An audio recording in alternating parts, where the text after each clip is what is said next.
يا أيها الذين آمنوا اتقوا الله وقولوا قولا سديدا يصلح لكم أعمالكم ويغفر لكم ذنوبكم ومن يطع الله ورسوله فقد فاز فوزا عظيما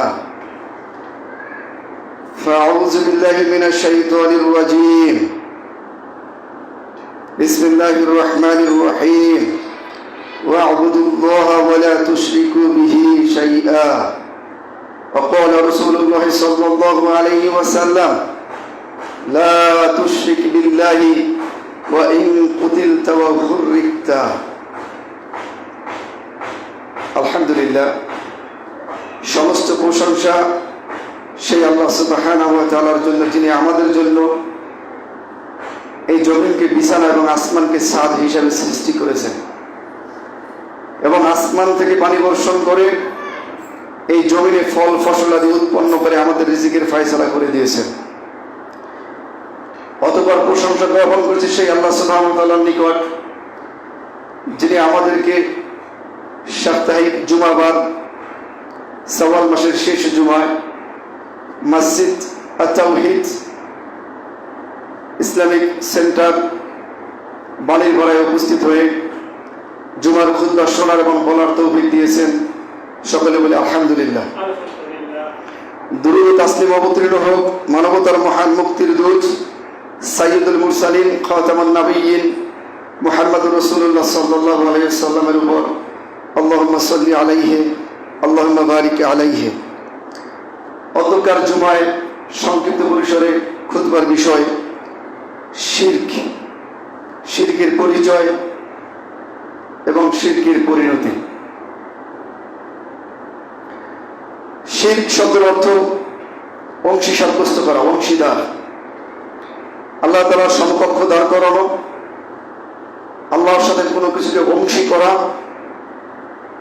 এর নাম শিরক। হয়তো সেটা আল্লাহ তাআলার সমকক্ষ হবে, অথবা আল্লাহ তাআলার সাথে অংশী সাব্যস্ত করবে। মহান আল্লাহ সুবহানাহু ওয়া তাআলা পবিত্র কুরআনুল কারীমে উল্লেখ করেন ফা'লাম আন্নাহু লা ইলাহা ইল্লাল্লাহ, অতঃপর তোমরা জেনে নাও যে আল্লাহ ছাড়া কোনো মাবুদ নাই। এরপরে আল্লাহ সুবহানাহু ওয়া তাআলা বলছেন ওয়াস্তাগফির লিযামবিক ওয়া লিল মুমিনিনা ওয়াল মুমিনাত। এরপরে তোমরা আল্লাহ সুবহানাহু ওয়া তাআলার নিকট ক্ষমা প্রার্থনা করে ইস্তিগফার করো। আল্লাহ সুবহানাহু ওয়া তাআলা এই আয়াতটাকে এই জন্যই আমাদেরকে জানিয়ে দিয়েছেন যে আমরা যদি আল্লাহ সুবহানাহু ওয়া তাআলাকে চিনতে না পারি, আমরা যদি আল্লাহ সুবহানাহু ওয়া তাআলাকে বুঝতে না পারি, আমরা কার কাছে ক্ষমা চাইব? এই জন্য আল্লাহ সুবহানাহু ওয়া তাআলা বলছেন সর্বপ্রথম তোমরা জেনে যাও যে আল্লাহ ছাড়া কোনো মাবুদ নাই। তার মানে আল্লাহ ছাড়া তোমার ইবাদতের কেউ নাই, আল্লাহ ছাড়া তোমাদেরকে দেনেওয়ালাও কেউ নাই, দাতা হিসেবে আল্লাহ ছাড়া কেউ নাই। এইটা যখন তোমরা জানবে, তারপর তোমরা যখন দোয়া করবে, তাহলে তোমরা প্রকৃত মাবুদ, যিনি প্রকৃত দাতা, তার নিকটে তোমরা চাইতে পারবে।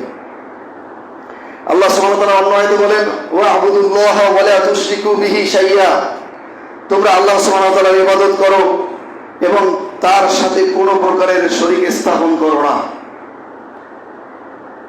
আল্লাহ সুবহানাহু ওয়া তাআলার শরীক স্থাপনের ক্ষেত্রে তিনটা ভাগে শরীক করা যায়। আর আল্লাহ সুবহানাহু ওয়া তাআলার যে শরীক, এই যে শিরক আমরা যেটা বলছি, শিরকের বিপরীতে যে তাওহীদ। আল্লাহ সুবহানাহু ওয়া তাআলা বলেন কুল হুয়াল্লাহু আহাদ, হে নবী আপনি বলে দিন যে আল্লাহ এক। আল্লাহ কয়জন? আল্লাহ এক। এরপরে আল্লাহ সুবহানাহু ওয়া তাআলা বলছেন ওয়া'বুদুল্লাহ ওয়া লা তুশরিকু বিহি শাইয়্যা, তোমরা আল্লাহর ইবাদত করো এবং তার সাথে কোনো শরীক করো না। তার মানে ইবাদতে আল্লাহ সুবহানাহু ওয়া তাআলা একজন। এই ইবাদতের ক্ষেত্রে যে আল্লাহ তাআলা তাওহীদ, একে আকাইদ শাস্ত্রবিদগণ আল্লাহ তাআলার তাওহীদকে বোঝানোর জন্য আমাদের সামনে তারা তিনটি ভাগে বিভক্ত করেছেন: তাওহীদে উলুহিয়াত, তাওহীদে রুবুবিয়াত এবং তাওহীদে আসমা ও সিফাত। উলুহিয়াত মানে আল্লাহ সুবহানাহু ওয়া তাআলার ইবাদত, আল্লাহ সুবহানাহু ওয়া তাআলার ইবাদতে কাউকে শরীক করা যাবে না। রুবুবিয়াত মানে আল্লাহ সুবহানাহু ওয়া তাআলা ব্যতীত কারো কাছে চাওয়া যাবে না। আর আমরা যা কিছু এই দুনিয়াতে ভোগ করতেছি এবং করতে পারবো, এবং আমাদের পূর্ববর্তী যারা ছিলেন তারা যা ভোগ করে গেছেন সবকিছু তা কার পক্ষ থেকে এসেছে? আল্লাহর পক্ষ থেকে। এটাকে বলে তাওহীদ রুবুবিয়্যাত। এখানেও শিরক হয়। আর একটা হলো তাওহীদে আসমা ও সিফাত, আল্লাহ তাআলার নাম এবং গুণাবলী। সহিহ হাদিসের মাধ্যমে আমরা জানতে পেরেছি আল্লাহ সুবহানাহু ওয়া তাআলার 99টি গুণবাচক নাম রয়েছে।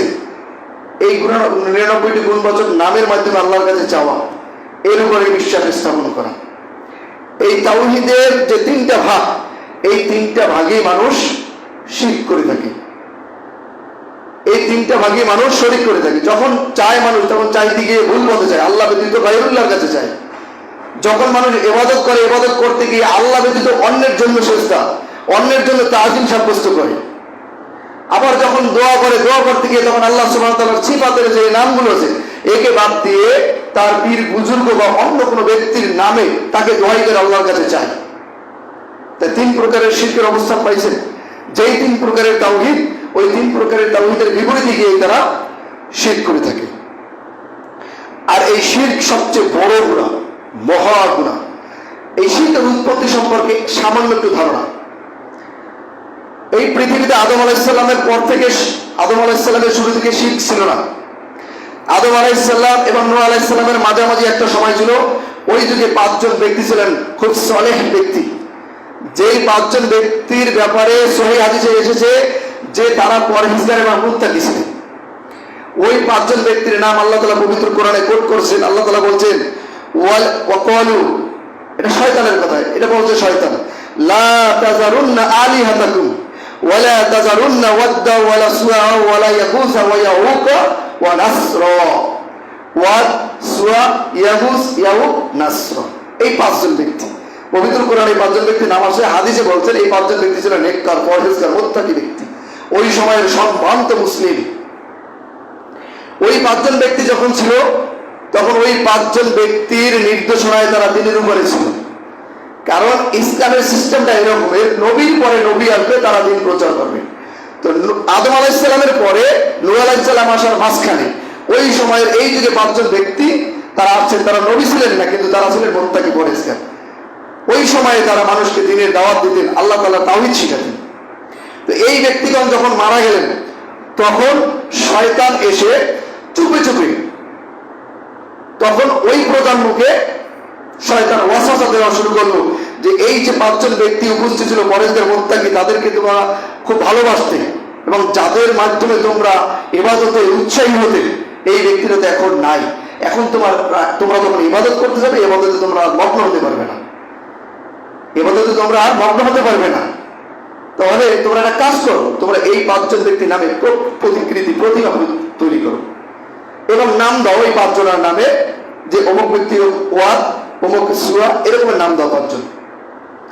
তো তারা শয়তানের ওয়াসওয়াসায় তাই করলো, তারা এই 5 জন ব্যক্তির নামে 5টা প্রতিকৃতি তৈরি করলো। এরপর তারা ইবাদত করলো। ইবাদত কার করতেছে? এখনো তারা কিন্তু ইবাদত করতেছে আল্লাহ। যখন এই প্রজন্মটাও শেষ হয়ে গেল, এই প্রজন্ম আর জমিনে নাই, পরবর্তী প্রজন্ম যখন আসলো এবং তাদের মাথার থেকে যখন ওই জিনিসটা সরে গেল, যে আমরা ইবাদত করতেছি আল্লাহ, তখন শয়তান এসে ওয়াসওয়াসা দিয়ে তাদেরকে ভুলেই দিল, এই যে শোনো, তোমরা তোমাদের বাপ দাদা তাদেরকে যে ইবাদত করতে দেখছো কিভাবে করতো, হ্যাঁ দেখতাম তারা ইবাদত করতো, 5 জন বুজুর্গ ছিল, তাদের নামে 5টা প্রতিকৃতি ছিল, তাদেরকে সামনে রেখে তারা ইবাদত করতো, ইবাদতে তারা বেশি বিনয়ী হতে পারতো আল্লাহর সামনে। তখন বলল যে এখন তো তারা নেই,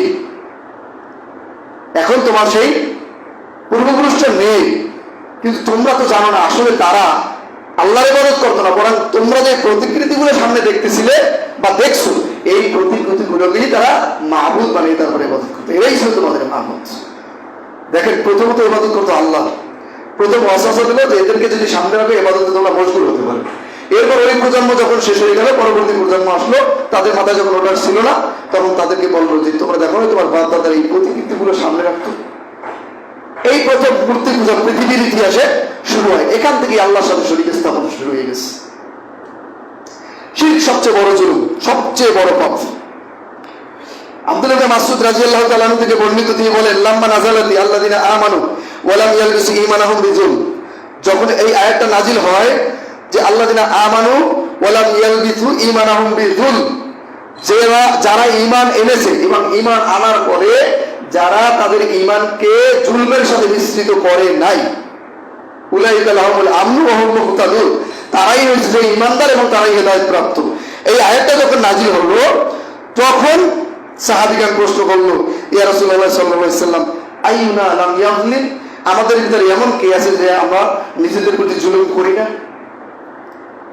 মানুষ কে জুলুম করে না? অবশ্যই জুলুম করে। জুলুম মানে পাপ, জুলুম মানে অপরাধ। কে করে না? সাহাবাদের ধারণা এইটাই ছিল যে আমরা কে আছে আমাদের পাপ করি না, কে আছে আমাদের আমরা গুনাহ করি না। তখন আল্লাহ রাসূল সাল্লাল্লাহু আলাইহি ওয়াসাল্লামের প্রতি আবার নাজিল হলো ইন্না শিরকা লাযুলমুন আযীম, সূরা লুকমানের আয়াত। তো দেখেন, একটা আয়াত আর একটা আয়াতের কি ব্যাখ্যা। যখন ওই আয়াতটা নাজিল হয়েছিল আল্লাযিনা আমানু ওয়া লাম ইয়ালবিসু ঈমানাহুম বিযুলম, এই আয়াতটা যখন নাজিল হলো তখন সাহাবীরা বুঝতে পারলো এইটা যে আমরা কে আছি এমন যে আমরা নিজেরা পাপ করি না, কে আমরা নিজেদের উপরে জুলুম করি না। সাহাবীদের ধারণা ছিল যে আমরা সবাই পাপ করি, কারণ প্রত্যেকটা বনি আদমই তো গুনাহ করবে নাকি, কুল্লু বনি আদম খাত্তা, প্রত্যেক বনি আদমই কি গুনাহকারী, তারা গুনাহ করবে। সাহাবীদের ধারণা তাও ছিল। তখন আল্লাহ রাসূল সাল্লাল্লাহু আলাইহি ওয়াসাল্লাম অন্য আয়াত আল্লাহ তাআলা নাযিল করে জানাই দিলেন যে এখানে এই জুলম শব্দের অর্থ কি শিরক, ইন্না শিরকা লাযুলমুন আযীম। এখানে আল্লাহ সুবহানাহু ওয়া তাআলা যে জুলমের কথা বলতে সেটা কি শিরক। যেই ব্যক্তি ঈমান আনার পরে সে আর শিরকে লিপ্ত হয় না, এই ব্যক্তি হচ্ছে প্রকৃত মুমিন এবং হেদায়েত প্রাপ্ত। এটি আল্লাহ সুবহানাহু ওয়া তাআলা বলেছেন। অন্য এক হাদিসে আল্লাহ রাসূল সাল্লাল্লাহু আলাইহি ওয়াসাল্লাম বলেছেন যে সবচেয়ে বড় পাপ কি? আইয়ু যামবি আকবার ইনদাল্লাহ, আল্লাহর কাছে নিকট সবচেয়ে বড় পাপ কি? আল্লাহ রাসূল সাল্লাল্লাহু আলাইহি ওয়াসাল্লাম বলল সেটা হলো এই যে তুমি আল্লাহ তাআলার ইবাদত করবে এবং তার সাথে অন্য কাউকে শরীক করবে, অথচ তিনি তোমাকে সৃষ্টি করেছেন। অথচ তিনি তোমাকে সৃষ্টি করেছেন, যিনি আমাকে সৃষ্টি করেছেন আমি তার ইবাদত করতে গিয়ে তার সাথে আমি অংশী সাব্যস্ত করব।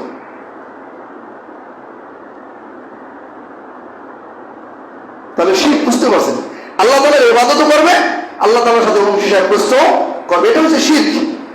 সে নামাজও পড়ে, 5 ওয়াক্ত নামাজও পড়ে, সালাত আদায় করে, সিয়াম রাখে, হজ করে, সব করে, তারপরেও তিনি কি করেন? শিরকে লিপ্ত হয়। খুব সংক্ষেপে বলতে হবে যেহেতু বিষয়টা অনেক বড়। শিরক সম্বন্ধে আমাদের সকলেরই ধারণা আছে শিরক মানে কি, এই বিষয়ে আর সংজ্ঞা বলতে হবে না। এখন আমরা শিরকের পরিণতি সম্পর্কে বলি যেহেতু সময় কম। শিরকের পরিণতি সম্পর্কে আল্লাহ সুবহানাহু ওয়া তাআলা বলেন ইন্নাল্লাহা লা ইয়াগফিরু আন ইউশরাকা বিহি ওয়া ইয়াগফিরু মা দুনা যালিকা লিমান ইয়াশা। ইন্নাল্লাহা লা ইয়াগফিরু আন ইউশরাকা বিহি, নিশ্চয়ই আল্লাহ সুবহানাহু ওয়া তাআলা ক্ষমা করবেন না। কি ক্ষমা করবেন না? আন ইউশরাকা বিহি, তার সাথে যে শরীক স্থাপন করে তাকে আল্লাহ তাআলা ক্ষমা করবেন না। বুঝতে পারছেন? ইন্নাল্লাহা লা ইয়াগফিরু আন ইউশরাকা বিহি ওয়া ইয়াগফিরু মা দুনা যালিকা লিমান ইয়াশা। কিন্তু এই বাদে অন্য যত পাপ হোক, শিরকের পরে অন্য যে পাপ হোক আল্লাহ তাআলা তাকে ক্ষমা করে দিবেন। ওয়া মা ইউশরিক বিল্লাহি ফাকাদ দাল্লা দালালান বাঈদা।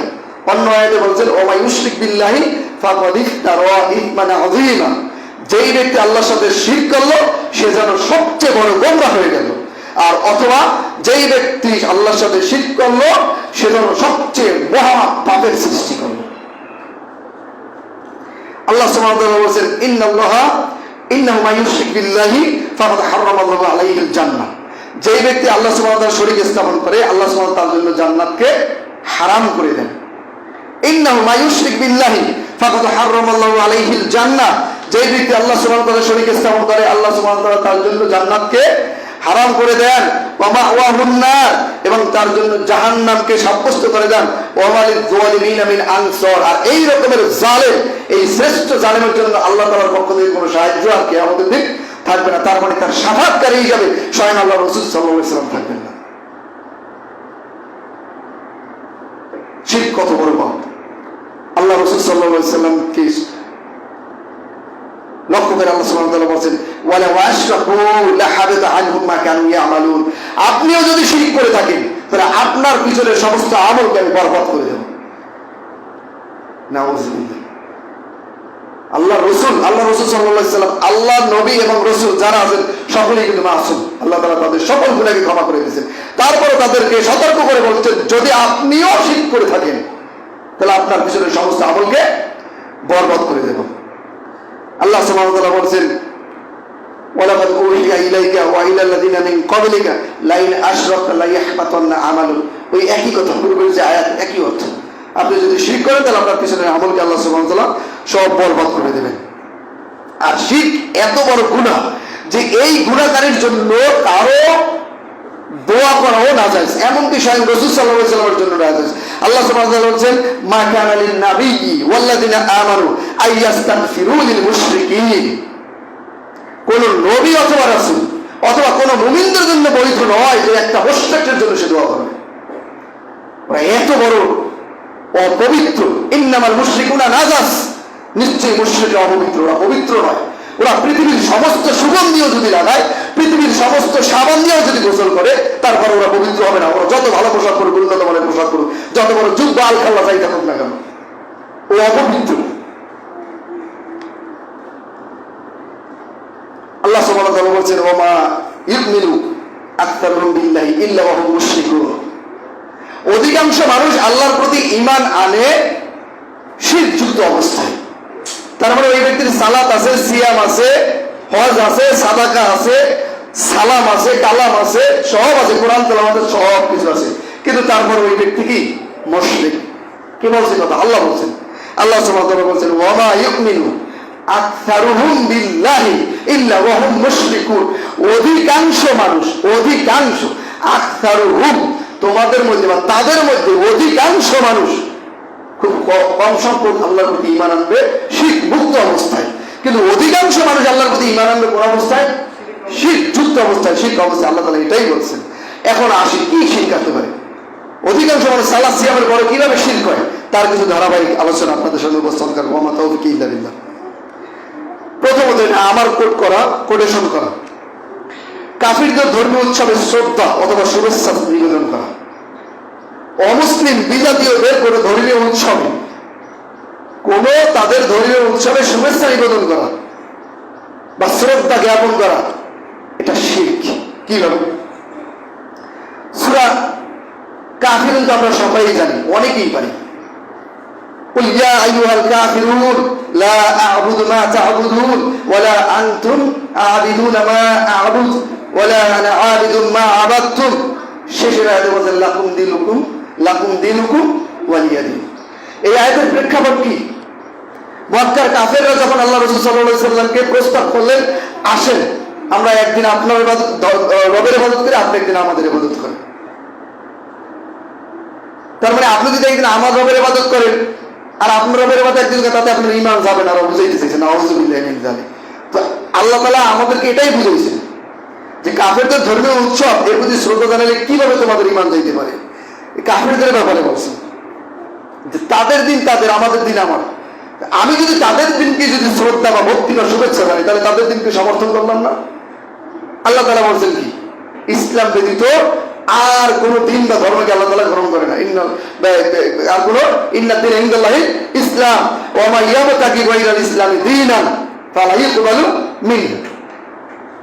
তাহলে আল্লাহ তাআলা ইসলাম ব্যতীত কোনো কিছু গ্রহণ করেন না। তাহলে আমি যদি বিধর্মীদের অন্য কোনো ধর্মকে যদি আমি যদি শ্রদ্ধা নিবেদন করি, শুভেচ্ছা জানি, তাহলে সেটাকে আমরা মেনে নেবে? মেনে নেবে। আল্লাহ রাসূল সাল্লাল্লাহু আলাইহি ওয়াসাল্লাম বলেন লা তাকুমুস সাআতু হাত্তা তালহাকা কওয়াইলু মিন উম্মতি বিল মুশরিকিন ওয়া হাত্তা তা'বুদা কওয়াইলু মিন উম্মাতিল আওথান। ততক্ষণ পর্যন্ত কিয়ামত কায়েম হবে না যতক্ষণ না পর্যন্ত আমার উম্মত, আল্লাহ রাসূল বলেন আমার উম্মত মুশরিকদের সাথে মিশে যাবে। এবং ততক্ষণ পর্যন্ত কিয়ামত হবে না যতক্ষণ না পর্যন্ত আমার উম্মত মুশরিকদের মূর্তির ইবাদত করবে। আচ্ছা, এই জিনিসটা বুঝতে পারছেন? আমরা তো করি না। এখানে যারা উপস্থিত সবাই কিন্তু আমরা এটাই বুঝছি, আমরা তো করি না। লা তাকুমুস সাআতু হাত্তা তালহাকা কওয়াইলু মিন উম্মতি বিল মুশরিকিন। মুশরিকদের সাথে মিশে না যাবে। আচ্ছা, আমরা মুশরিকদের সাথে মিশে গেছি কিনা সেটা আমাদের সমাজের দিক থেকেই আমরা বুঝতে পারি। আমাদের দুনিয়াবি ব্যাপারটা বলে, আমাদের লেনদেনটা কাদের সাথে সম্পৃক্ত হয়ে গেছে, মানে কাদের সাথে বেড়ে যাচ্ছে। আমাদের কথাবার্তা, চাল চলন, ওঠা বসা, দেখেন তো অমুসলিমদের সাথে সাদৃশ্য আছে কিনা। আমরা মুসলিমদের সাথে অমুসলিমদেরকে এখন বেশি ভালোবাসতে শিখেছি, তাদেরকে অনুকরণ করতেছি, পায়ে পায়ে করতেছি না। আল্লাহ রাসূল সাল্লাল্লাহু আলাইহি ওয়াসাল্লাম আমার উম্মত তাদেরকে অনুসরণ করবে বিগতে। মানে তারা যেভাবে হাঁটবে সেভাবে হাঁটার চেষ্টা করে, তারা যেভাবে খাবে সেভাবে খাবার চেষ্টা করবে, তারা যেভাবে পোশাক করবে সেই পোশাক করার চেষ্টা করবে, তারা যেভাবে কথা বলবে সেভাবে কথা বলার চেষ্টা করবে। আছে কিনা সমাজে? আপনারা খুঁজে নেন। এটাই আল্লাহ রাসূল বলছেন যে আমার উম্মত এভাবে মিশে যাবে, ওর মাথায় টুপি থাকবে, দাড়ি থাকবে, জুব্বা থাকবে, নামাজ থাকবে, সিয়াম থাকবে, সাদাকা থাকবে, সব থাকবে, কিন্তু এইভাবে মিশে যাবে। এরপরে বলছে এবং ততক্ষণ পর্যন্ত যতক্ষণ না তারা তাদের মূর্তির ইবাদত করবে। আমরা এখন মূর্তি পূজার সময় আমরা যাই না ওদেরকে শুভেচ্ছা জানাইতে? যাই কি যাই না? ওদের ধর্মীয় উপাসনা যাই না? ওদের লক্ষ্মী পূজার লাড়ু আমরা খাই না? খাই না? ওদের বিভিন্ন পূজা পার্বণের বিভিন্ন ওগুলোকে কি বলে মনে করতেছেন এখন, যাই হোক এগুলো আমরা খাই না? এটা তো ওদের ইবাদত, কারণ ওটা ওদের এই মূর্তিদের জন্যই, ওই বেদির জন্য ওটা উৎসর্গকৃত ছিল, সেটা এখন আমরা ভোগ করতেছি। আল্লাহ সুবহানাহু ওয়া তাআলা আল্লাহ রাসূলের মাধ্যমে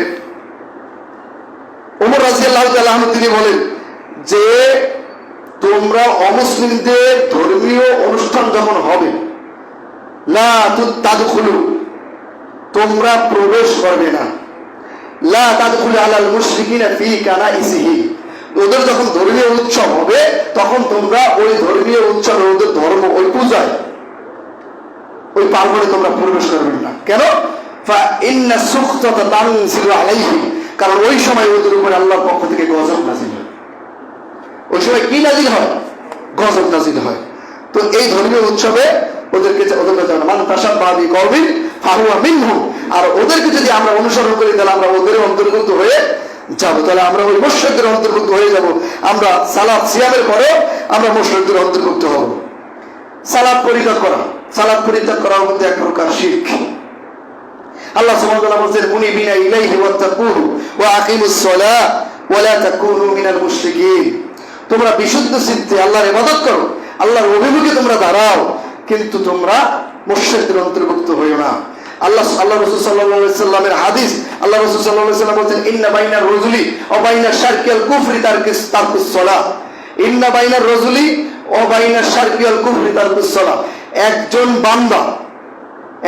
বান্দা মানে একজন আল্লাহ তাআলার বান্দা, একজন মুসলিম আর একটা কাফের এবং মুশরিকের ভিতরে পার্থক্য কি? নামাজ। লা দীনা লিমান লা সালাতা লাহু, তার দিন নাই যার সালাত নেই। আল্লাহ রাসূল সাল্লাল্লাহু আলাইহি সাল্লামের সাহাবীগণ তারা মনে করতেন, তারা বলতেন লা ইয়ারাউনা শাইয়্যাম মিনাল আ'মালি তারকুহু কুফরুন ওয়া ইলাস সালাহ।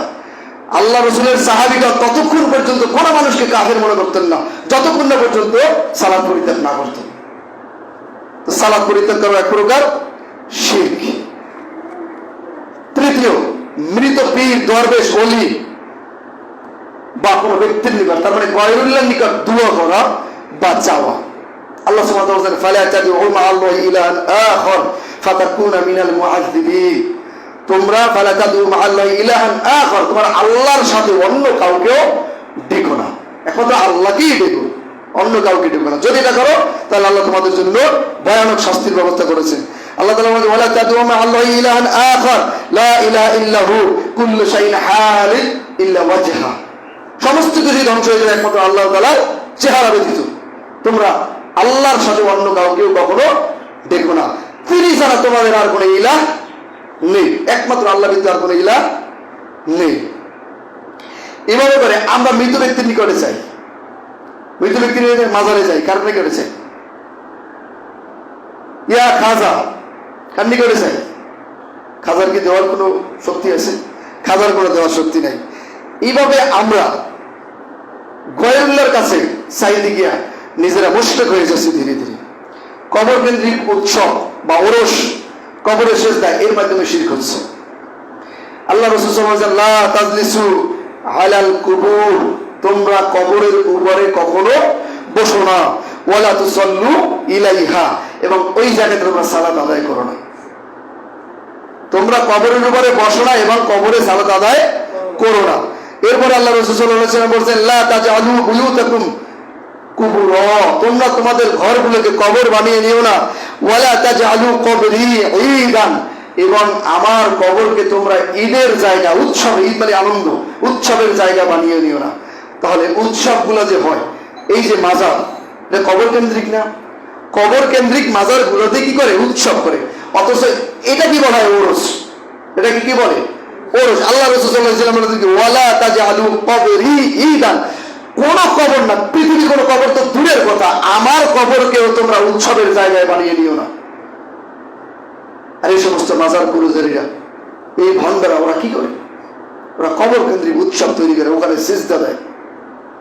আর আল্লাহ রাসূল বলেন কি ওয়ালা তুসাল্লু ইলাইহা, ওখানে তোমরা সালাত আদায় করো, ওখানে তোমরা সিজদা দিও না। ইলমে গায়েবের ক্ষেত্রে গায়রুল্লাহর উপর ঈমান, গায়েব জানার ক্ষেত্রে গায়রুল্লাহর প্রতি ঈমান আনে না? আনে। গায়েবের কুঞ্জি কয়টা আপনারা জানেন? সহিহ হাদিস আছে গায়েবের কুঞ্জি হলো 5টি। আর আল্লাহ তাআলা পবিত্র কোরআনে সূরা লুকমানের শেষ আয়াতে বলেন গায়েবের কুঞ্জি ইন্নাল্লাহা ইনদাহু ইলমুস সাআহ, আল্লাহর নিকট জ্ঞান রয়েছে কিয়ামত কখন হবে।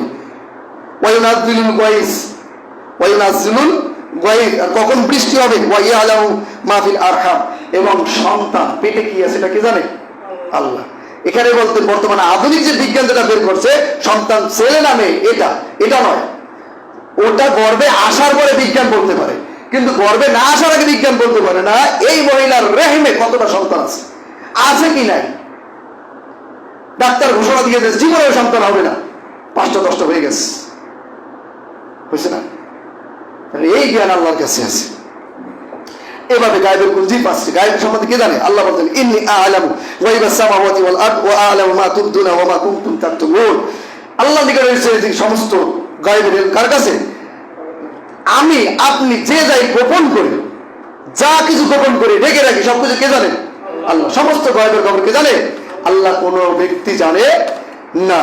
আল্লাহ তাআলা বলেন কুল্লা ইয়া'লামু মান ফিস সামাওয়াতি ওয়াল আরদি গায়বা ইল্লাল্লাহ, এই নবী আপনি বলে দিন আসমান এবং জমিনে যা কিছু আছে এর মাঝে কেউই গায়েবের খবর জানে না। কে ব্যতীত? আল্লাহ ব্যতীত। এরপরে যদি আপনি আল্লাহ রাসূলকে যদি বলে দেন আল্লাহ গায়েব জানেন, ঠিক আছে, কিন্তু সাথে রাসূলও জানেন, এটাও আপনার শিরকি আকীদা। কারণ এই গায়েবের খবর একমাত্র কি জানেন? আল্লাহ বলেন গায়বা ইল্লাল্লাহ, আল্লাহ ব্যতীত কেউই জানেন না। তারপরে আয়াতে আল্লাহ তাআলা বলেন কি দেখেন, যে নবী আপনি বলে দিন কুল লা আকুলু লাকুম ইনদি খাযাইনুল্লাহ, এই নবী আপনি বলে দিন যে আপনার নিকটে আল্লাহর পক্ষ থেকে কোনো খাজানা, কোনো ধন ভাণ্ডার আপনার কাছে নেই, আপনার কাছে চাইলে কেউ পাবেও না। সমস্ত ধন ভাণ্ডার কার হাতে? চাইতে হবে কার কাছে? এই জন্য আল্লাহ বলছেন হে আপনি বলে দিন যে আপনার কাছে কোনো ধন ভাণ্ডার নেই। ওয়ালা আকুলু লাকুম ইন্নী মালাক, এবং আমি ফেরেশতাও নই। কেউ যদি আল্লাহ নবীকে ফেরেশতা বলতে চায় সেটাও সে প্রমাণ করতে পারবে না, এখানে আল্লাহ তাআলা নিষেধ করে দিয়েছেন। এরপরে অন্য আবার আয়াতের আরম্ভে বলছেন ওয়ালা আ'লামুল গায়বা, এবং আপনি বলে দিন আপনি গায়েবের খবর রাখেন না, গায়েবের সম্বন্ধে ধারণা রাখেন না। আয়েশা রাদিয়াল্লাহু তাআলা তিনি বলছেন যেই ব্যক্তি বলবে যে আল্লাহ রাসূল সাল্লাল্লাহু আলাইহি ওয়াসাল্লাম আল্লাহকে দেখেছেন, মানে হাদাসাকা, যে আপনার কাছে বলবে যে আন্না রাসূলুল্লাহ সাল্লাল্লাহু আলাইহি ওয়াসাল্লাম রাআ রাব্বাহু, সে তার রবকে দেখেছে, ফাকাদ কাযাবা, সে তার মিথ্যা বলল। আর যেই ব্যক্তি বলবে যে আল্লাহ রাসূল গায়েব জানতো, সেও মিথ্যা বলল। তাহলে আল্লাহ রাসূল গায়েব জানেন না। গায়েবের কেউ জানেন? একমাত্র অন্ধ তাকলিদ। এই বিষয়টি একটু ভালো করে দেখবেন। অন্ধ তাকলিদের ব্যাপারে আমরা যে তাকলিদ করি, মানুষকে দেখে অনুসরণ করি, এখানে আল্লাহ তাআলা কি বলছেন ওয়ামা আরসালনাকা ওয়ামা আরসালনা মিন ক্বাবলিকা ইল্লা রিজালান নুহি ইলাইহি, তোমার পূর্বে হে নবী আপনি অন্য কাউকে যে রিসালাত দিয়ে বলেছে তার পুরুষ ব্যতীত কাউকেই না। তার মানে এখান থেকে বলছে নবী কখনো কোনো নারী নবী হতে পারে না, রাসূল হতে পারে না। এই আয়াত তার প্রমাণ। এই আয়াত প্রমাণ করে যে নবীদের ভিতরে কোনো নারী নাই। অনেক মাজার কুসুরিরা হয়তো দাবি করতে পারে বা বলতেও পারে ওরা, তো পুরুষদের ভিতরে নবী আসছে কোথা থেকে? পুরুষদের ভিতর থেকে। ওমা আরসালনা মিন ক্বাবলিকা ইল্লা রিজালান নুহি ইলাইহিম, তোমাদের নিকটে পুরুষদের ভিতরে কোনো নবী আসেনি। এরপরে বলছেন ফাসআলু আহলা যিকরি ইন কুনতুম লা তা'লামুন বিল বাইয়িনাতি ওয়াজ যুবুর, অতএব তোমরা দ্বীনের ব্যাপারে জ্ঞান অর্জন করতে চাইলে জ্ঞানীদের কাছে জিজ্ঞেস করো যারা জানে, এবং তারা যখন জানাবে তারা তোমাকে দলিল দেবে এবং ব্যাখ্যা দেবে। দলিলহীন কোনো কথা বললে তার কাছ থেকে নিবে না। আল্লাহর আদেশ বিল বাইয়িনাত, তারা ব্যাখ্যা বিশ্লেষণ করবে। যুবুর, এই যুবুর মানে কিতাব, মানে কিতাবের রেফারেন্স সহ। আদি ইবনে হাজেম বিখ্যাত ইহুদি ছিলেন, একজন পণ্ডিত, বিখ্যাত পণ্ডিত। তিনি যখন ইসলাম কবুল করলেন, আল্লাহ রসুলের নিকট আসলেন, আসার পর দেখলেন যে আল্লাহ রসুল সাল্লাল্লাহু আলাইহি সাল্লাম তিনি সূরা তাওবার একটা আয়াত পড়তেছিলেন, ইত্তাখাযু আহবারাহুম ওয়া রুহবানাহুম আরবাবাম মিন দুনিল্লাহ। এই আয়াতটা পড়তেছিলেন। আহবার এবং রুহবান এটা ইহুদি এবং খ্রিস্টানদের পাদ্রীদের নাম, যারা বিজ্ঞ পাদ্রী, তাদেরকে সম্বোধন করে। যেমন আমাদের সমাজে প্রচলিত হয়ে গেছে হুজুর, আমরা যেমন সম্মান করে বলি শায়েখ, এরকমের ওই সময় ছিল। তখন আদি ইবনে হাতেম আল্লাহ রসুলের এই আয়াত পড়ার পরে সাথে সাথে বলে, ইয়া রাসূলুল্লাহ, না তো, আমরা ইহুদি খ্রিস্টানদের তো কখনো এরকমের কোন আলেমুলাকে, এরকম আমাদের হুজুরদেরকে তো কখনো রব বানাই নেই। ইত্তাখাযু আহবার, আহবার বহুবচন, রবের বহুবচন আহবার, যে আমরা যেটা কখনো বানাই নেই। তখন আল্লাহ রাসূল সাল্লাল্লাহু আলাইহি ওয়াসাল্লাম বললেন যে তোমাদের ওই আলেমরা, তোমাদের আহবার রুহবানরা যখন তোমাদেরকে কোনো ফতোয়া দিত, যখন তারা হালাল বলতো, তখন হালাল হারামকে হালাল মেনে নিতে না? যখন কোনো হালালকে হারাম বলতে মেনে নিতে, আবার যখন হারামকে হালাল বলতে মেনে নিতেন? জি ইয়া রাসূলুল্লাহ, মেনে নিতাম। এটাই হয়েছে রব, এটাই তার ইবাদত করা। তাহলে আমরা পরোক্ষভাবে কিন্তু শিরকে লিপ্ত হব। যদি আলেমদের কাছে দলিলবিহীন বক্তব্য দেওয়ার পর আমরা গ্রহণ করি, হতে পারে সে আমি তাদের ইবাদত করতেছি। এখানে আল্লাহ রাসূল বলছেন যে এটাই ইবাদত, যখন তোমার ওই আলেম হালালকে হালাল হারাম বলছে এবং হারামকে হালাল বলছে এবং তোমরা মেনে নিয়েছো, এটা হচ্ছে ইবাদত। এটা করেছে অন্ধ তাকলিদ থেকে আমাদেরকে বেঁচে থাকতে হবে। যেই বলুক না কেন, রেফারেন্স দেন, 5 জায়গায় যাচাই করবো, তারপরে মানবো। এরপর যদি আমি ভুলে থাকি, ওই 5 জন দায়ী থাকবেন। এই জন্য হয়তো আল্লাহ তাদেরকেও দায়ী করবে না। কেন করবে না? তারা ইখতিয়ার করছে, আর আমি কিছুই জানি না। ইনশাআল্লাহ মাপ পাওয়ার সুযোগ থাকবে। কিন্তু কোন যদি যাচাই বাছাই ছাড়াই যদি আপনি বলবেন হ্যাঁ, হয়তো বা রব বানিয়ে নিতে পারবেন। আল্লাহ মাফ করে আমাদের। তাবিজ, কবজ, সুতা, টাকা, ইবাদতগুলো করতে পারতেছি না, সময় কম। আল্লাহ রাসূল সাল্লাল্লাহু আলাইহি ওয়াসাল্লামের 10 জনের একটি টিম আসছে। আসার পরে 9 জনের তওবা, তার মানে তওবা মানে এখানে তাদের বায়াত গ্রহণ করেছেন আল্লাহ রাসূল সাল্লাল্লাহু আলাইহি ওয়াসাল্লাম। একজন আর গ্রহণ করেন নাই। জিজ্ঞাসা, ইয়া রাসূলুল্লাহ, আমাদের 9 জনের বলেন, তার বললেন না? বলছে ওর হাতে তাবিজ আছে, ওটাকে খুলেছে, তারপরে তার তওবা গ্রহণ করছে। তাহলে তাবিজ গ্রহণ করা যদি বৈধ হইতো, তাহলে আল্লাহ রাসূল সাল্লাল্লাহু আলাইহি ওয়াসাল্লাম কেন, ও নাজাস ছিল, ও অপবিত্র ছিল, যাই তাই কার ওকে কি করে নেয়, ওর তওবা, ওর সাফা, মানে কি বলে, ইসলাম গ্রহণ, বায়াতকে গ্রহণ করেন না। আল্লাহ রাসূল সাল্লাল্লাহু আলাইহি ওয়াসাল্লাম বলল, যেই ব্যক্তি শরীরে তাবিজ কবজ করে কিছু ঝুলাইলো সে শিরক করলো। অন্য হাদিসে বলছেন যে মান আল্লাকা শাইয়ান উকিলা ইলাইহি, ওখানে বলছেন মান আল্লাকা তামিমাতান, ওখানে স্পষ্ট করে দিয়েছেন তাবিজ জাতীয় কিছু ঝুলাইলো, আর এখানে বলছেন কোনো কিছুই ঝুলাইলো। এই হাদিস দ্বারা কিন্তু একদম সব আম হয়ে গেছে, ওইটা যারা খাস করছে, আর এখানে কিন্তু আমভাবে বলে দিচ্ছেন যা কিছু সে ঝুলাইলো সে কি করলো, শিরক করলো। আমাদের সমাজে সুতা টাকা দেখেন না, সুতা টাকা হুজুর এভাবে সুতা টাকা ধরে এবং ফু দেয় না। আল্লাহ রাসূল সাল্লাল্লাহু আলাইহি ওয়াসাল্লাম বলেন, মান আকাদা উকুদাতান সুম্মা নাফাযা ফিহি ফাকাদ সাহারা ওয়া মান সাহারা ফাকাদ আশরাক ওয়া মান তাআল্লাকা শাইয়ান উকিলা ইলাইহি। যেই ব্যক্তি এভাবে কোনো তাগা বা সুতায় এভাবে গিরা লাগাইল এবং ফু দিল, সে যেন জাদু করলো। এই কথা কার? আল্লাহ রাসূল বলেন, মান আকাদা উকুদাতান, যেই ব্যক্তি গিরা লাগায় এবং সুম্মা নাফাযা ফিহি, এবং ওতে ফু দেয়, ফাকাদ সাহারা, সে যেন জাদু করলো। ওয়া মান সাহারা ফাকাদ আশরাক, আর যেই ব্যক্তি জাদু করলো সে শিরক করলো। তার মানে এই যেটা দেওয়া যাবে, আমাদের সমাজের অভাব নাই, তাবিজের ব্যাপারে তো অভাব নাই। আপনার হুযায়ফা রাদিয়াল্লাহু তাআলা আনহু এক ব্যক্তির নিকটে গেলেন অসুস্থ, গিয়ে দেখলেন তার হাতে একটা বালা, ওটা ছিঁড়ে ফেললেন আর বললেন, ওমা ইউমিনু আকসারুহুম বিল্লাহি ইল্লা হুম মুশরিকুন, অধিকাংশ মানুষ আল্লাহর প্রতি ঈমান আনে শিরক যুক্ত অবস্থায়। তার মানে যার হাতে এই বালা আছে সে আল্লাহর প্রতি ঈমান ঠিকই আছে, কিন্তু কি অবস্থায়, শিরক। আরেকজনের কাছে গেলেন, গিয়ে দেখলেন তার সুতা বাঁধা আছে, সেটাও ছিলেন। তার নিজের স্ত্রী গলায় সুতা বাঁধা, বাহির থেকে আসলেন, ভিতরে প্রবেশ করে দেখলেন গলায় সুতা বাঁধা। জিজ্ঞেস করলেন কি, যেটা আমার যে ফোড়া হয়েছে, ফোড়ার জন্য আমার উপরে ঝাড়ফুঁক করা হয়েছে। তখন আব্দুল্লাহ ইবনে মাসউদ রাদিয়াল্লাহু তাআলা আনহু তিনি ওই সুতাটাকে ছিঁড়ে ফেলেন, স্ত্রীর গলা থেকে ছিঁড়ে ফেললেন, আর বললেন আব্দুল্লাহর পরিবার শিরক থেকে মুক্ত। তাহলে যেখানেই তাবিজ, যেখানেই সুতা, যেখানেই বালা, লটকানোর ব্যাপারে যেখানেই আছে, সেখানেই কথা আসছে হাদিসের ভাষা শিরক। ইব্রাহিম নাখি একজন বিখ্যাত পণ্ডিত, তিনি বলছেন এটা যদি কোরআনের আয়াত দিয়েও দেওয়া হয় তারপর শিরক হবে।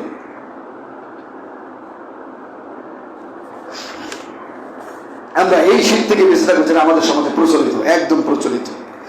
গণক বা জ্যোতিষী, আল্লাহ রাসূল বলছেন কোন ব্যক্তি কোন গণকের নিকট গেল এবং তার নিকটে সে কিছু জিজ্ঞাসা করলো, শুধু এখানে বিশ্বাস স্থাপনের কথা বলে নাই, তার কাছে গেল আর জিজ্ঞাসা করলো, ধরেন এটা অনর্থ কি হতে পারে? অনর্থ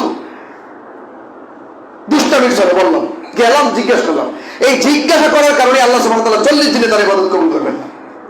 অন্য হাদিসে আসছেন জিজ্ঞাসা করলো এবং ওতে বিশ্বাস করলো, তাহলে ও কুফরি করলো। স্বয়ং আল্লাহ রাসূল সাল্লাল্লাহু আলাইহি সাল্লাম আল্লাহর পক্ষ থেকে যে দিন নিয়ে এসেছে টোটাল গোটা দিনটাকেই ও অস্বীকার করলো। বুঝতে পারছেন? জ্যোতিষী বা গণকের কাছে যাওয়া কত বড় মহাপাপ।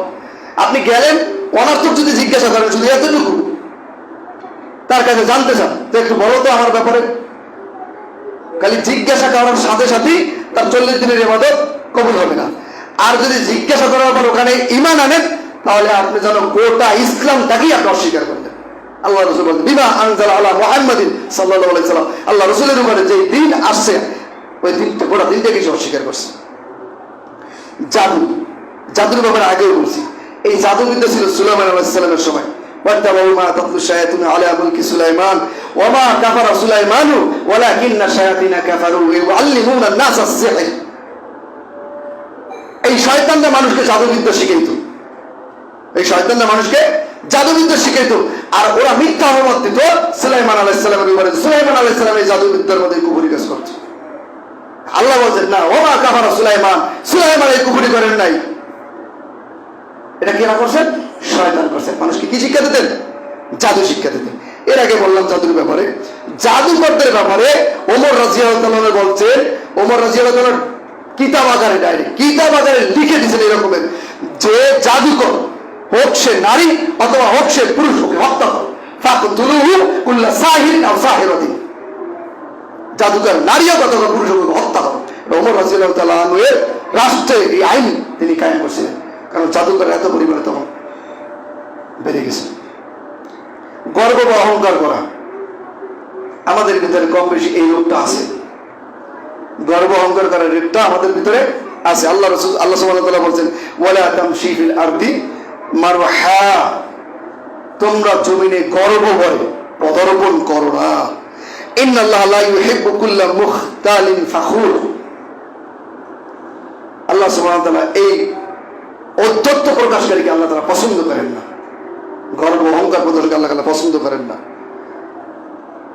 একটা হাদিসে কুদসি আল্লাহ সুবহানাহু ওয়া তাআলা বলেন আল কিবরিয়া রিদাই ওয়াল আযামাতু ইসার। এই অহংকার এটা হচ্ছে আল্লাহ তাআলার চাদর, বলে আযামাতু ইসার। আর যে মর্যাদাটা এটা হচ্ছে আল্লাহ তাআলার ইজার। আমরা ইজার বলি না, যেটা আমাদের উপর থেকে নিচে চলে যায়, এটা আল্লাহ তাআলার ওই পোশাক। মর্যাদা আল্লাহ তাআলার পোশাক আর অহংকার আল্লাহ তাআলার চাদর। ফামান নাজানি, যেই ব্যক্তি এই চাদর ধরে, এই অহংকার ধরে টানাটানি করে, তার মানে যেই ব্যক্তি অহংকার প্রদর্শন করে কযাবতাহু ফিন-নার, তাহলে তাকে জাহান্নামে নিক্ষিপ্ত করা হবে। তবে অহংকার প্রদর্শনকারীকে আল্লাহ তাআলা কি করবেন? জাহান্নামে। কেন? অহংকার প্রদর্শন একমাত্র আল্লাহ ব্যতীত কাউকে মানায় না। কোন নবী আসলে অহংকার করতে পারবেন, এটা তাদের জন্য হারাম। এটা একমাত্র আল্লাহ ব্যতীত কাউকে মানায় না। এই জন্য আল্লাহ তাআলা বলছেন এটা আমার চাদর, এটাকে নিয়ে যে টানাটানি করবে, মানে যেই অহংকার প্রদর্শন করার চেষ্টা করবে, আল্লাহর অহংকার থেকে টানাটানি করার চেষ্টা করবে, কযাবতাহু ফিন-নার, ওকে নিক্ষেপ করা হবে জাহান্নামে। অন্য হাদিসে আল্লাহ রাসূল বলেন আলা উখবিরুকুম বিআহলিন নার, আমি কি তোমাদেরকে এমন ব্যক্তির খবর দেব না যে ব্যক্তি জাহান্নামে যাবে? কুল্লু উতুল্লিন জাওয়াদিন মুস্তাকবিরিন, প্রত্যেক স্বেচ্ছাচারী এবং অহংকার প্রদর্শনকারী জাহান্নামে। বরকত হাসিলের জন্য কোনো কিছুকে গ্রহণ করা, এই পৃথিবীতে বরকত হাসিল করার জন্য কোনো জড় বস্তুকে গ্রহণ করা যাবে না। একমাত্র জড়বস্তুর ভিতরে হাজরে আসওয়াদটাকে চুমু খাওয়ার জন্য আল্লাহ রাসূল সাল্লাল্লাহু আলাইহি ওয়াসাল্লাম বলছেন ওটা আমাদের পাপ মোচন করে।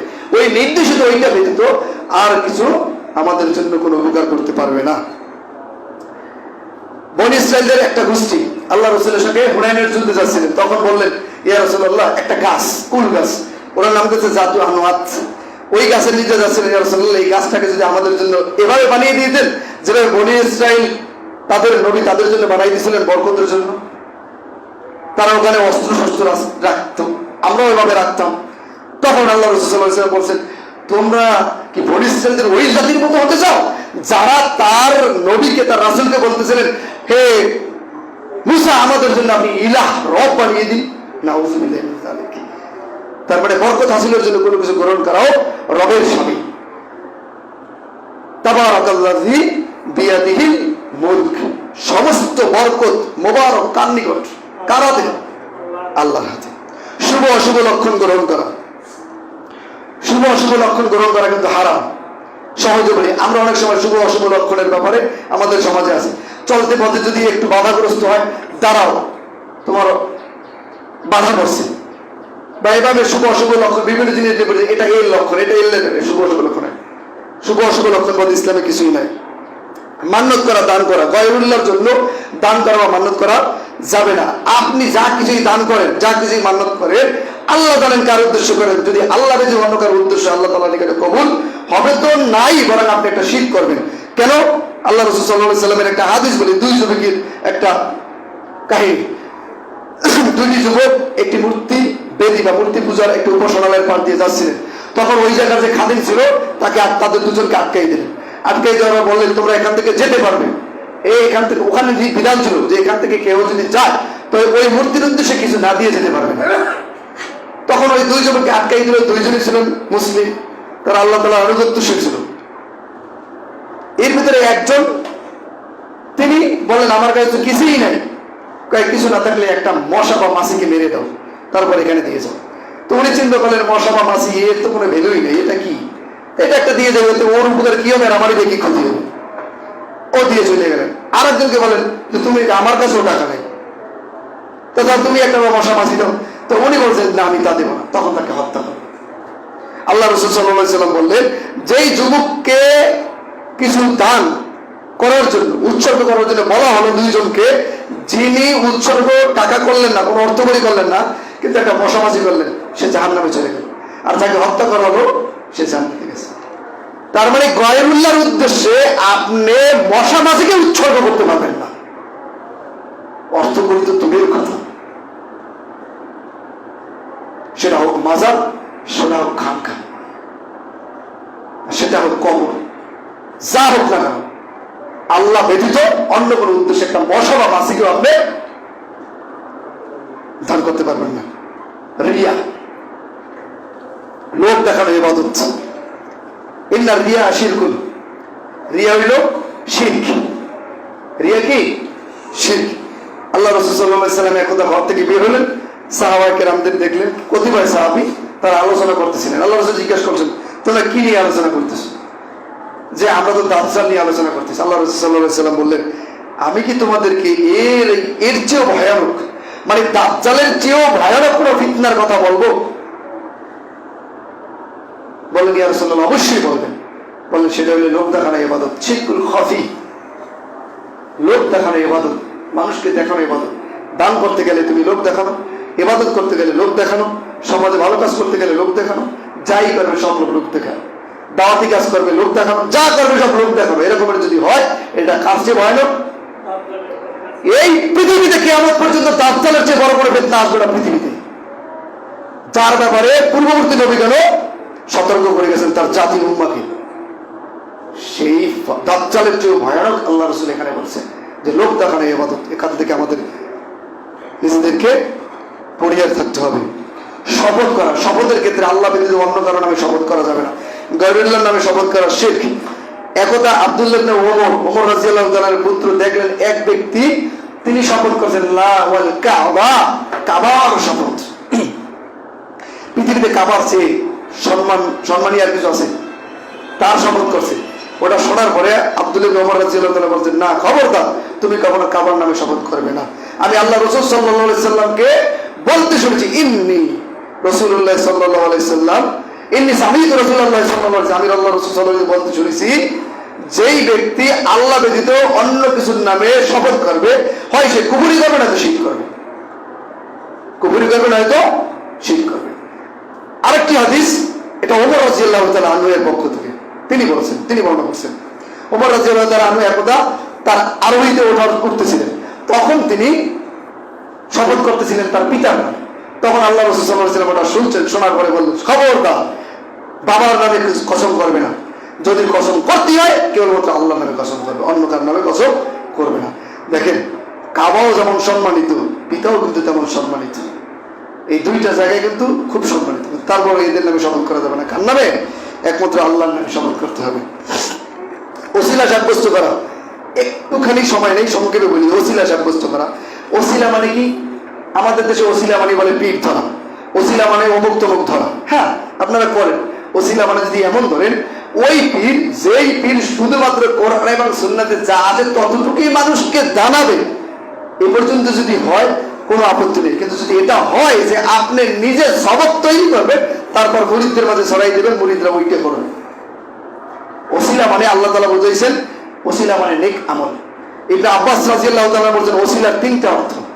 ওসিলা মানে নেক আমল, নিজের নেক আমল। ওসিলা মানে আল্লাহ তাআলার সিফাতের যে নাম, গুণবাচক নাম, 99টা নাম, এই নামের মাধ্যমে আল্লাহর কাছে আপনাকে, আপনার কাছে, আল্লাহর কাছে যখন রিজিক চাবেন তখন বলেন, ইয়া রব আনতা রাজ্জাক ফারযুকনি, হে রব আপনি তো রাজ্জাক, আপনি আমাকে রিজিক দেন। এভাবে দোয়া করবেন, এইটা ওসিলা। ভালো নেক আমল করছেন, 2 রাকাত সালাত আদায় করছেন, আল্লাহর কাছে চাইছেন, ইয়া রব 2 রাকাত সালাত আদায় করছি, সালাতের হাজত, তুমি আমার হাজতকে পূরণ করো, এটা ওসিলা।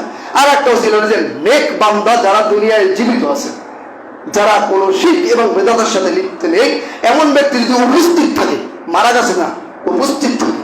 ওমর রাদিয়াল্লাহু তাআলা আনহু, আব্বাস রাদিয়াল্লাহু, ইবনে আব্বাস রাদিয়াল্লাহু তাআলা, নবীজির চাচা আব্বাস রাদিয়াল্লাহু তাআলা আনহুকে ওসিলা করে বৃষ্টির জন্য দোয়া করছে আল্লাহর কাছে।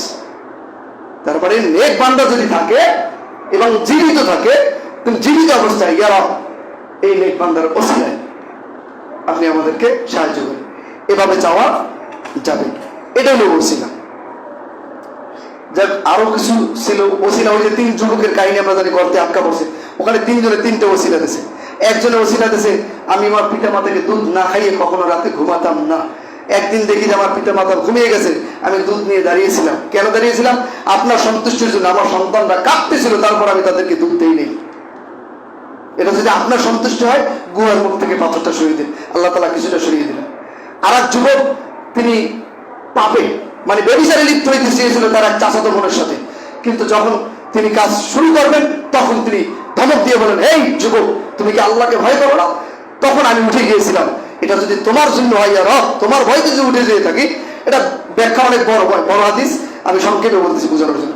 তখন তিনি বলছেন, আমার যদি এটা তোমার ভয়ের কারণে উঠে যাওয়া হয়, ব্যভিচারের প্রস্তুতি ওখান থেকে উঠে যাওয়া হয় তোমার জন্য, তুমি আমাদের গুহার থেকে পাথরটা সরিয়ে আমাদেরকে মুক্ত করো।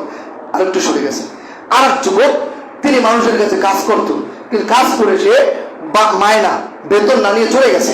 অনেক দিন পরে আসছে, আসার পরে ওনাকে যার কাছে কাজ করতো তার কাছে এসে বলছেন, আমার সেই দিনের মায়নাটি দিন। তখন তিনি বলছেন, যাও, এই যে খামার, এই যে পাল দেখছো, এই ছাগলের পাল সব তোমার। তিনি বলছেন, ঠাট্টা করবেন না, আমি শুধু আমার মায়নাটা চাই, বেতনটা চাই। না, ঠাট্টা নয়, তোমার ওই মায়নার দ্বারাই এইগুলো সব হয়েছে। আল্লাহ তাআলা এখানে নিজে এই বরকত দিয়েছেন, এগুলো সব তোমার। ওই ব্যক্তি সব নিয়ে চলে গেছেন, তার জন্য একটা অবশিষ্ট রাখে নেই। তখন তিনি বলছেন, যখন সে নিয়ে গেছে তখন তোমার সন্তুষ্টির জন্য আমি স্থির ছিলাম এবং তোমার প্রতি আমি শুকরিয়া জ্ঞাত ছিলাম। এটা যদি তোমার ভয়ের কারণে করে থাকি, তাহলে এই পাথরটাকে সরিয়ে দাও। এর নাম ওসিলা। সংক্ষেপে বললে ওসিলার ব্যাপারে কিন্তু প্রকৃত একটা ধারণা আপনাদেরকে দিয়েছে, এটাকে খেয়াল করবেন। আল্লাহর সাথে সাদৃশ্য সাব্যস্ত করা, কোনো কিছু বলে আল্লাহর হাত আছে, আল্লাহর চোখ আছে, আল্লাহর স্মৃতি শক্তি আছে, মানে শ্রবণ, আল্লাহ শুনেন, সামিউন বাসিরুন, আছে এই শব্দগুলো, এগুলো সব আমরা বিশ্বাস করি। কিভাবে? জানি না। লাইসা কামিথলিহি শাই ওয়া হুয়াস সামিউল বাসির, আছে সব তার মতো। আমরা কি জানি না কি রকমের, আমরা বিশ্বাস করি। আল্লাহ তাআলা পাঁচ বিশ্বাস করি, ওর পর্যন্ত কোনো তাবিল ব্যাখ্যা আমরা করব না। গায়রুল্লাহর নামে জবাই, আল্লাহ ব্যতীত কোনো কিছু নামে জবাই শিরক, এটা করা যাবে না। একমাত্র আল্লাহর নামে জবাই হইতে হবে। জবাই করার সময় খেয়াল করতে হবে। আমাদের দেশে অনেক সময় এগুলো ভুল করে, অমুকের নামে জবাই করতেছি, কথাটা ভুল বলে কিন্তু আকীদাটা ঠিক আছে, কিন্তু ভুল কথাটাও আমাদের বর্জন করতে হবে। বাবার নামে কুরবানি না, আল্লাহ বাবার নামে কুরবানি, আল্লাহর নামে কুরবানি, বিসমিল্লাহি আল্লাহু আকবার, তাই নাকি? যদিও তো আকীদা ঠিক আছে, এখানে অধিকাংশ মানুষের কিন্তু যারা করে সবাই আকীদা ঠিক আছে, বিশ্বাস করে আল্লাহর জন্য, কিন্তু যে আমাদের বাচন ভঙ্গিটা এবং যা বের করি, এটা আমাদের পরিবর্তন করতে হবে ইনশাআল্লাহ। এরপর প্রবৃত্তির অনুসরণ। আল্লাহ বলছেন আরওয়াইতা মান ইত্তাখাযা ইলাহাহু হাওয়া, তোমরা কি এমন ব্যক্তিকে দেখেছো যে তার প্রবৃত্তি হাওয়ার অনুসরণ করে? প্রবৃত্তির মন তো চাইবে, তাই মন চাইছে এখন একটু, আমি সারাদিন তো কোরআন পড়ি, হাদিস পড়ি, এখন একটু নাটক দেখি, ইসলামিক নাটক যেখানে নারী পুরুষ আছে, সমস্যা কি, ইসলামিক তো নাটক, এটা দেখি। এটা নাম হচ্ছে প্রবৃত্তি। এটা আমি খুব ভালো জায়গায় বললাম, নিচের দিকে আর গেলাম না। এখান থেকে নিজেদেরকে প্রবৃত্তির অনুসরণ নিজেদেরকে বাঁচিয়ে রাখতে হবে। গানের মাধ্যমে শিরক হয়, সমাজে অনেক গান আছে শিরক। আল্লাহ তাআলা পবিত্র কোরআনে বলছেন মানুষ এই শিরকের মাধ্যমে মানুষকে বিভ্রান্ত করে, এখান থেকে বেঁচে থাকতে হবে। আর মাজার পুজোর যে গানগুলা গায় অত শিরক স্পর্শী, তারা বলে আহমদের নিমের পর্দা তুলে দেরে মন দেখবি সে তার বিরাজ করে হাত নিরঞ্জন নাউজুবিল্লাহ মিন জালিক। তার মানে যিনি আল্লাহ তিনি মুহাম্মদ, আস্তাগফিরুল্লাহ, যিনি আল্লাহ তিনি আল্লাহ, এখানে আর কোনো অন্য কেউ নেই। আর যিনি মুহাম্মদ তিনি মুহাম্মদ, আর ওরা বলতে যিনি আল্লাহ তিনি মুহাম্মদ। আহমদের যদি মিমের পর্দা দেন, আহমদের যদি মিম উঠিয়ে দেন তাহলে কি হয়? আহাদ। আহাদ মানে কি? নাউজুবিল্লাহ। এখানে কিভাবে ওরা মিল করে? আল্লাহর দান রসুলকে দিয়া, রসুল গেলেন গায়েব হইয়া, রসুলের দান খাজারা দিয়া শুয়ে আছেন আজমিরে, নাউজুবিল্লাহ। পরে বললাম না কেউ ফিরে না খালিয়াতে খাজারা তোর দরবারে, এই নাউজুবিল্লাহ। ওইখানে কি বলছে? প্রথম দিকে বলছে খাজানা কারাতে নবীর কাছে নাই। আল্লাহ বলছেন, আল্লাহ নবী বলতে বলছেন নবীকে, হে আপনি বলুন যে আপনার কাছে ওই খাজানা নাই।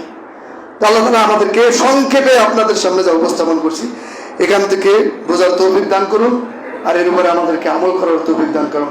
আকুলু কওলি হাযা ওয়াস্তাগফিরুল্লাহ লি ওয়া লাকুম ওয়া লিসাইরিল মুসলিমিনা মিন কুল্লি যামব ফাস্তাগফিরুহু ওয়া তুবু ইলাইহি ইন্নাহু হুয়াত তাওয়াবুর রাহিম।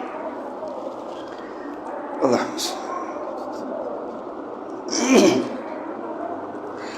আলহামদুলিল্লাহি কাফা ওয়া সালামুন আলা ইবাদিহিল্লাযিনা ইসতাফা, আম্মা বা'দ, ফাআউযু বিল্লাহি মিনাশ শাইতানির রাজীম। বিসমিল্লাহির রহমানির রহিম। ইন্নাল্লাহা ওয়া মালাইকাতাহু ইউসাল্লুনা আলান নবী ইয়া আইয়ুহাল্লাযিনা আমানু সাল্লু আলাইহি ওয়া সাল্লিমু তাসলিমা। আল্লাহুম্মা সাল্লি আলা মুহাম্মাদ ওয়া আলা আলি মুহাম্মাদ কামা সাল্লাইতা আলা ইব্রাহিম ওয়া আলা আলি ইব্রাহিম ইন্নাকা হামিদুম মাজিদ। আল্লাহুম্মা বারিক আলা মুহাম্মাদ ওয়া আলা আলি মুহাম্মাদ কামা বারাকতা আলা ইব্রাহিম ওয়া আলা আলিহি ওয়া সাহবিহি আজমাইন। اللهم صل على محمد وعلى ال محمد كما صليت على ابراهيم وعلى ال ابراهيم انك حميد مجيد. اللهم بارك على محمد وعلى ال محمد كما باركت على ابراهيم وعلى ال ابراهيم انك حميد مجيد. সম্মানিত উপস্থিতি, আপনারা জানেন পৃথিবীতে দুইটা পাপ সবচেয়ে মারাত্মক, শিরক এবং বিদআত। আপনি যদি বিদআত করেন তাহলে আল্লাহ রাসূলের যে আনিত দ্বীনকে আপনি অস্বীকার করলেন, আর যদি শিরক করেন তাহলে আল্লাহ থেকে আপনি উপেক্ষা করলেন। এই দুইটা থেকে আপনারা বেঁচে থাকবেন। শিরক এবং বিদআত থেকে বেঁচে থাকার পর আপনার আমলটা যদি কমও হয়, কম মানে আপনার নফল সালাত, নফল সিয়াম, সাদাকা, দান এগুলো যদি কমও হয়ে থাকে, আল্লাহ তাআলা ইনশাআল্লাহ আপনাকে নাজাত দেবেন। আমরা এর থেকে বেঁচে থাকার চেষ্টা করব। আল্লাহ সুবহানাহু ওয়া তাআলা আমাদের সকলকে ক্ষমা করুন। ইয়া রাব্বুল আলামিন, আমাদের পিতা এবং মাতা যারা পরলোকগত হয়েছেন, ইয়া রাব্বুল আলামিন তাদেরকে আপনি ক্ষমা করুন। ইয়া রাব্বুল আলামিন তাদের কবরটাকে আপনি জান্নাতের সাথে সম্পৃক্ত করে দেন। ইয়া রাব্বুল আলামিন, অত্র মসজিদে যারা উপস্থিত হয়েছে সকলকে আপনি হেদায়েতের উপরে প্রতিষ্ঠিত থাকার তৌফিক দান করুন। ইয়া রাব্বুল আলামিন, শিরক থেকে বেঁচে থাকার তৌফিক দান করুন। ইয়া রাব্বুল আলামিন, বিদআত থেকে বেঁচে থাকার তৌফিক দান করুন। ইয়া রাব্বুল আলামিন, অত্র মসজিদে আমাদের মা এবং বোনরা বসে, ইয়া রাব্বুল আলামিন তাদেরকে প্রকৃত এবং খাঁটি দিনের উপরে অটল অবিচল থাকার তৌফিক দান করুন। ইয়া রাব্বুল আলামিন, একটা ঘরের প্রকৃত কর্ত্রী হচ্ছে নারী। ইয়া রাব্বুল আলামিন, যেই ঘরের নারী দিনদার এবং পরেজগার মুত্তাকি হয়, তার কর্তৃত্ব তাহলে তার পরিবারের উপরে প্রভাবিত হয়। ইয়া রাব্বুল আলামিন, আপনি তাদেরকে সেইভাবে প্রস্তুত এবং প্রতিষ্ঠিত হওয়ার তৌফিক দান করুন। ইয়া রাব্বুল আলামিন, সারা পৃথিবীতে আমরা মুসলিমরা আজকে দুর্বল, ইয়া রাব্বুল আলামিন ক্ষমতাহীন। ইয়া রাব্বুল আলামিন, আপনার ক্ষমতা ছাড়া কোনো ক্ষমতা নেই, আপনার সাহায্য ব্যতীত কোনো সাহায্য নেই। ইয়া রাব্বুল আলামিন, আপনি আমাদেরকে সাহায্য করুন। ইয়া রাব্বুল আলামিন, কাফের মুশরিকরা সারা পৃথিবীতে আমাদেরকে ব্যারিকেড দিয়ে ফেলেছে। ইয়া রাব্বুল আলামিন, হয়তো আপনি আমাদের প্রতি অসন্তুষ্ট, আমাদের ঈমান এবং আমল থেকে আমরা অনেক দূরে। ইয়া রাব্বুল আলামিন, আমাদেরকে সংশোধন হওয়ার তৌফিক দান করুন। ইয়া রাব্বুল আলামিন, আমাদেরকে ক্ষমা করে দিনের উপর অটল এবং অবিচল থাকার তৌফিক দান করুন। ইয়া রাব্বুল আলামিন, যে সমস্ত ভাইরা ভুল পথে আছে, ভ্রান্তিতে আছে, ইয়া রাব্বুল আলামিন তাদেরকে তাওহীদের উপর, সুন্নাতের উপর প্রতিষ্ঠিত তৌফিক দান করুন। আপনার সাহায্য আমাদের জন্য নিবেদন করুন। ইয়া রব, ইয়া রব, কাফিরদেরকে আপনি ধ্বংস করুন। ইয়া রব, আমাদের পার্শ্ববর্তী রাষ্ট্র নব্য ইসরাইল, ইয়া রব ওদেরকে আপনি ধ্বংস করুন। ইয়া রব, মুসলিমদেরকে দোষী সাব্যস্ত করার জন্য ইয়া রব নতুন করে ওরা ষড়যন্ত্র করতেছে, ইয়া রব ওদের ষড়যন্ত্রকে আপনি নস্যাৎ করে দিন। ওয়া মাকারু ওয়া মাকারাল্লাহ ওয়াল্লাহু খায়রুল মাকিরিন। ইয়া রব আপনি তো সর্বোত্তম কৌশলী, আপনি ওদের কৌশলকে ধ্বংস করে দিন। ওয়া সাল্লাল্লাহু তাআলা আলা খায়রি খালকি মুহাম্মাদ ওয়া আলা আলিহি ওয়া সাহবিহি আজমাইন। আল্লাহুম্মা সাল্লি আলাইহি আল্লাহুম্মা বারিক আলাইহি।